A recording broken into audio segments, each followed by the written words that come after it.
The Mirror in the Attic. After 30 long years, a lifetime of wanderings and distant echoes, Edward finally returned to the house, where he had spent his formative years. It was not just a house, but a silent, dusty monument left behind after his parents' passing. Every creaking floorboard, every faint shadow whispered tales of a bygone era. The air hung thick with the scent of aged wood and forgotten moments. Within its familiar yet estranged walls, among the dusty furniture, shrouded in sheets like ghosts, and the brittle, splintered wooden floors that sighed with every step, there lay a peculiar mystery. An attic, a space he had never once dared to enter in all his childhood. It remained an untouched vault, a sealed chapter of his past. One day, as a soft, persistent rain pattered against the window panes, creating a melancholy symphony, he, almost without conscious thought, felt an inexplicable urge. Drawn by a subtle, unseen force, he pushed open that long-forgotten, heavy door leading to the attic. The hinges groaned in protest, a sound that seemed to reverberate through the very foundations of the old house.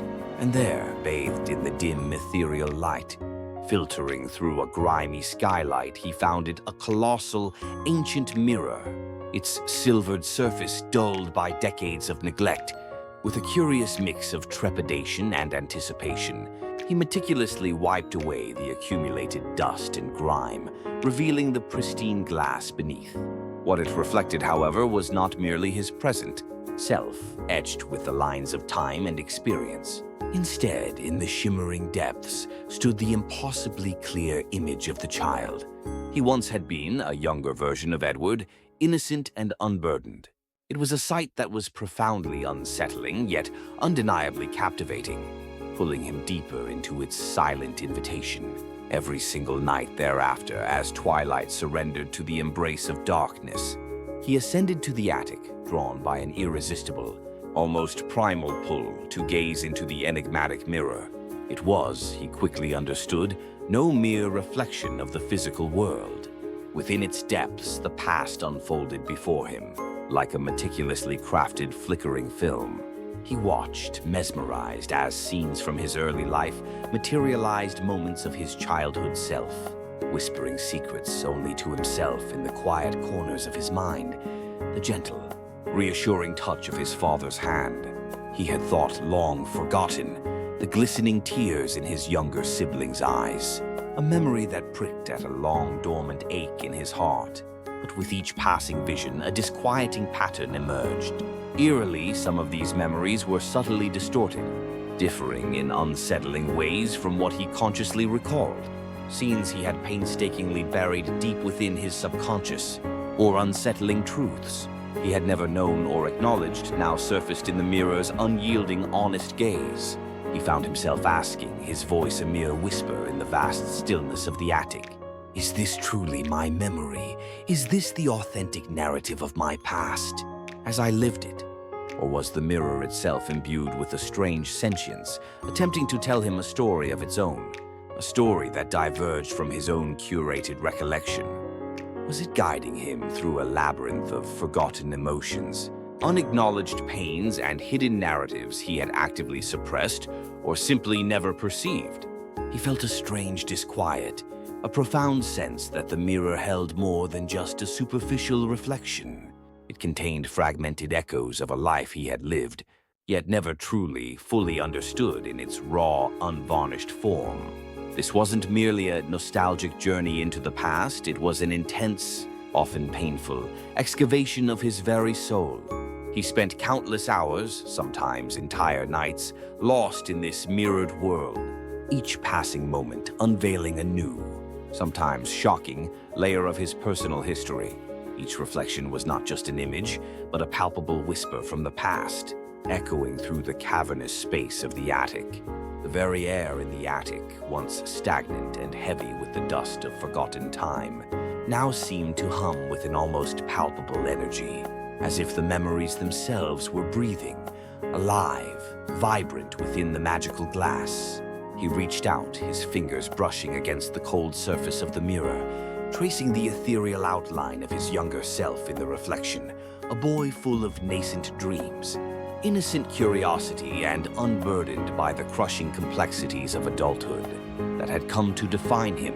The stark contrast between that innocent, unlined face and the deep lines etched upon his current countenance, telling tales of weariness and hidden sorrow, was a poignant testament to the relentless passage of time and the immense weight of accumulated experiences.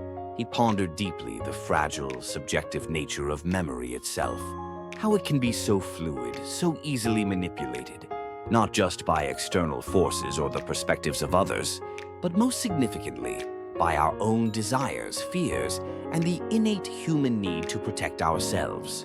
What we consciously choose to remember, what we conveniently forget, and what we unknowingly suppress profoundly shapes the narrative of our individual lives.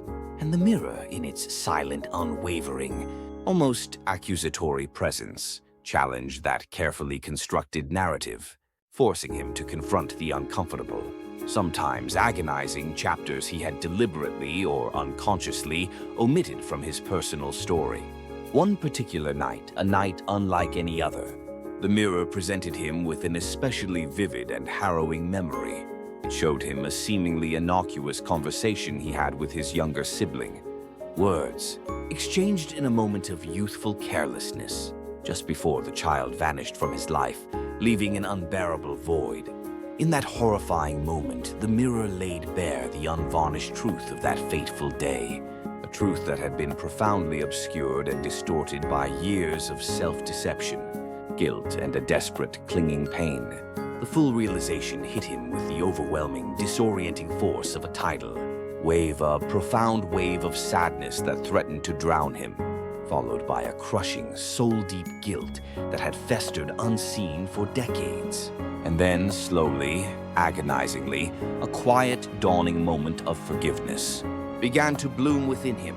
Not just forgiveness for the inexplicable actions of others or for the cruel twists of fate, but most importantly for himself, for the immense burden he had carried, unseen and unacknowledged, for such an incomprehensibly long time. The mirror, as if completing its profound, redemptive task, finally met his eyes directly, its surface shimmering with a last, profound truth. In its depths, there was no longer any past, no lingering illusion, no flickering images of what once was or what he wished had been. There was only Edward, the man he was now, standing tall and resolute, having faced every single fragment of his buried past, having embraced every part of himself, flaws and all. It was a moment of profound acceptance, a quiet triumph over years of evasion, a hard-won peace. He felt a newfound lightness, a liberating sense of freedom he hadn't known in decades, as if an unimaginably heavy cloak, woven from regret and unaddressed sorrow, had finally been lifted from his weary shoulders. From that transformative night on, he gently draped a soft, dark curtain over the mirror. He understood now with absolute clarity that memories were not meant to be confined or locked away in dusty attics, nor were they meant to be feared. Instead, they were meant to be understood, integrated into the fabric of one's being, and finally, accepted as an intrinsic part of the journey. They were not chains that bound him to the past, but rather essential threads in the rich, complex tapestry of who he had irrevocably become.